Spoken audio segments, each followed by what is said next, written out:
તો નમસ્કાર વિદ્યાર્થી મિત્રો, જય દ્વારકાધીશ બધાને. આપ સર્વે વિદ્યાર્થી મિત્રોનું આપણી આ યુટ્યુબ ચેનલ હાલાર ઓનલાઈન સ્ટડીમાં ફરી એક વખત સ્વાગત છે મિત્રો. તો ચલો મિત્રો, આવી ગયા છીએ મિત્રો આપણે ભૂગોળના ફરી એક નવા વિડીયો સાથે. તો ચાલો મિત્રો જોઈએ આપણે આજનો વિડીયો. મિત્રો આજે આપણે દ્વીપ સમૂહો એટલે ભારતમાં આવેલા જે આપણા ટાપુઓ છે, જે દરિયા કિનારે આવેલા હોય અથવા તો દરિયાની અંદર આવેલા હોય, તેના વિશે આપણે માહિતી મેળવશું. આના પહેલાંના જે વિડીયો છે મિત્રો, આપણે તેમાં જે આપણા મેદાની પ્રદેશો છે તેના વિશે માહિતી મેળવી લીધી છે. જે પૂર્વ કિનારાના મેદાનો અને પશ્ચિમ કિનારાના મેદાન છે તેના બંને વિશે અલગ અલગ વિડીયો બનાવેલા છે. જો તેના વિશે મિત્રો તમારે માહિતી જોતી હોય તો તમે આગળના જે વિડીયો છે તેના વિશે તે વિડીયો જોઈ શકો છો. ચલો હવે આપણે આજે જોઈએ આપણા જે દ્વીપ સમૂહો છે તેના વિશે. દ્વીપ સમૂહો એટલે શું મિત્રો? તો કે જે ચારે બાજુથી પાણીથી ઘેરાયેલા ભૂમિભાગને દ્વીપ અથવા તો ટાપુ કહેવાય છે. ચારે બાજુ પાણીથી ઘેરાયેલો એવો ભૂમિનો ભાગ એટલે દ્વીપ સમૂહ અથવા તો ટાપુ કહેવામાં આવે છે. ભારતમાં આવેલા દ્વીપ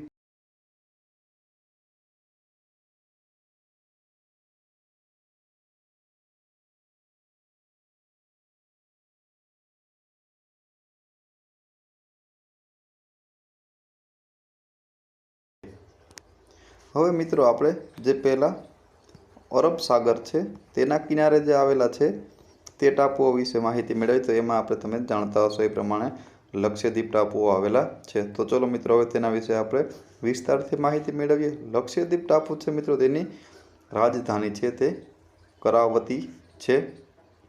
લક્ષદ્વીપ છે મિત્રો તે આપણો કેન્દ્ર શાસિત પ્રદેશ છે, તમને ખબર હશે.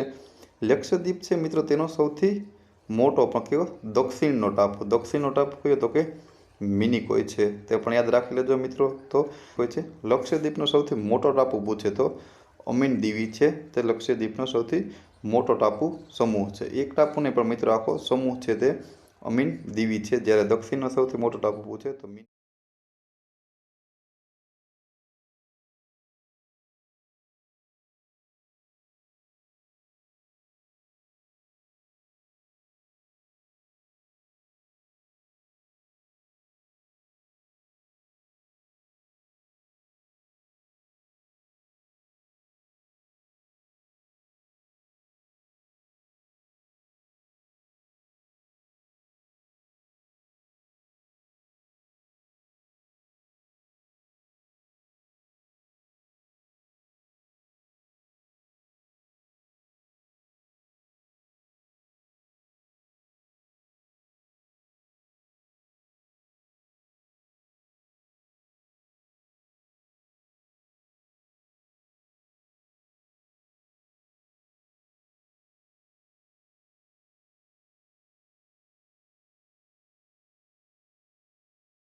તો હવે મિત્રો આપણે માહિતી મેળવીશું બંગાળની ખાડીમાં આવેલા દ્વીપ સમૂહ. આની પહેલાં આપણે છે તે અરબ સાગરમાં આવેલા છે તેના વિશે માહિતી મેળવી છે.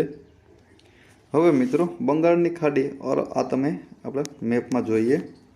આજે આપણે દક્ષિણ ભારતનો જે દ્વીપ સમૂહ છે આ વિસ્તાર છે આપણો જે ગુજરાતથી લઈ અને તે અરબ સાગર તરીકે ઓળખવામાં આવે છે. આ નીચેનો ભાગ જે શ્રીલંકા બાજુ છે તે ક્યાં તો કે હિન્દ મહાસાગર તરીકે ઓળખવામાં આવે છે, જ્યારે આ બધો વિસ્તાર છે તેને બંગાળની ખાડી તરીકે ઓળખવામાં આવે છે. તો આ મિત્રો તમે યાદ રાખી લેજો. તો હવે આપણે જોઈએ બંગાળની ખાડીમાં એટલે કે જે અહીં જે દ્વીપ સમૂહો આવેલા છે તેના વિશે માહિતી મેળવીએ. તેમાં આવે છે મિત્રો અંદમાન અને નિકોબાર દ્વીપ સમૂહો.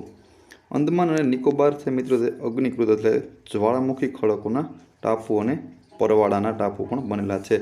તો મિત્રો લક્ષદ્વીપ છે તે ખાલી પરવાળાના ટાપુ હતા, જ્યારે અંદમાન નિકોબાર છે તે અગ્નિકૃત ખડકો અને પરવાળા બંનેના મિશ્રણથી બનાવેલા છે. તો તે પણ તમે યાદ રાખી લેજો. હવે અંદમાન નિકોબાર દ્વીપ સમૂહ છે મિત્રો, તેમાં કુલ કેટલા તો કે 572 જેટલા નાના મોટા દ્વીપો આવેલા છે. મતલબ ખૂબ વિશાળ છે તેનો વિસ્તાર. તો કેટલા તો કે 572 જેટલા દ્વીપ સમૂહ આવેલા છે.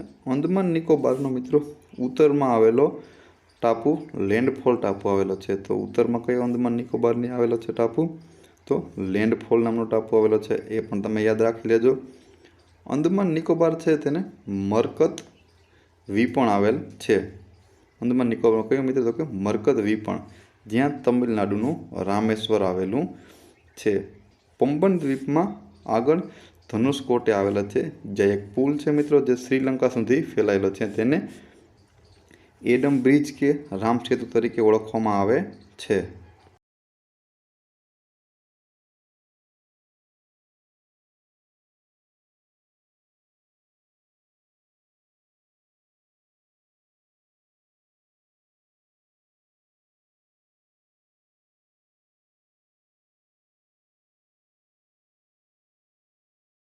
હવે મિત્રો આપણે અંદમાન વિશે માહિતી મેળવીએ. હવે મિત્રો અંદમાનમાં જે તેના અલગ અલગ ભાગ પડે છે તેમાં ઉત્તર અંદમાન, મધ્ય અંદમાન, દક્ષિણ અંદમાન અને લઘુ અંદમાન આવેલા છે.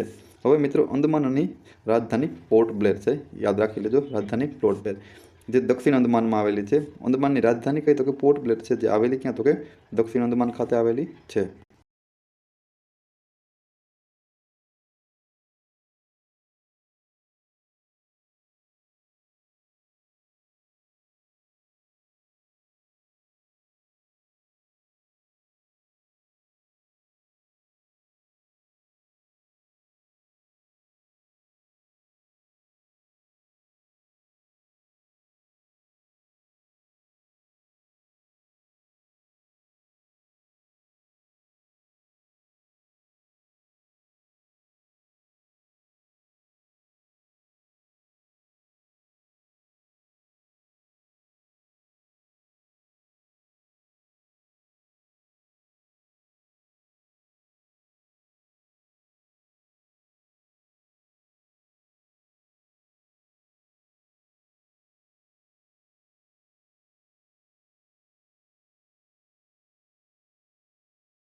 હવે મિત્રો અંદમાનનો સૌથી મોટા ટાપુ મધ્ય અંદમાન છે. અંદમાન છે તેમાં મિત્રો સૌથી મોટો ટાપુ પૂછે તો મધ્ય અંદમાન છે, જ્યારે મધ્ય અંદમાન એ ભારતના સૌથી મોટો કુદરતી ટાપુ છે. ભારતનો સૌથી મિત્રો કુદરતી ટાપુ પૂછે તો મધ્ય અંદમાન છે તે સૌથી મોટો કુદરતી ટાપુ છે. અંદમાનનો સૌથી નાનો ટાપુ પૂછે મિત્રો તો રોસ ટાપુ. આ યાદ રાખી લેજો. રોસ ટાપુ છે તે અંદમાનનો સૌથી નાનો ટાપુ છે. ચલો ત્યાંથી આગળ જોઈએ. અહીં 9 જેટલા નેશનલ પાર્ક અને મરીન નેશનલ પાર્ક આવેલા છે, જેમાં Mahatma Gandhi marine national park ખૂબ જાણીતું છે. તો મિત્રો અંદમાન જે છે ત્યાં ક્યાં તો કે 9 જેટલા નેશનલ પાર્ક આવેલા છે અને મહાત્મા ગાંધી નેશનલ પાર્ક ક્યાં આવેલું છે મિત્રો? તો યાદ રાખી લેજો તમે, અંદમાન ખાતે આવેલું છે.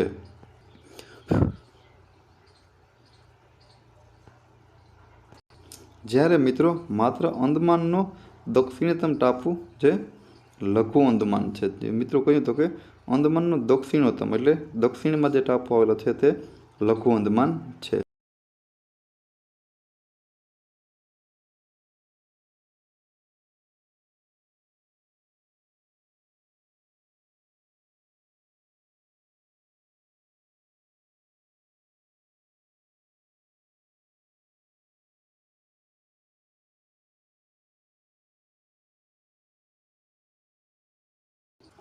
હવે મિત્રો આપણે નિકોબાર ટાપુ સમૂહ છે તેના વિશે માહિતી મેળવીએ.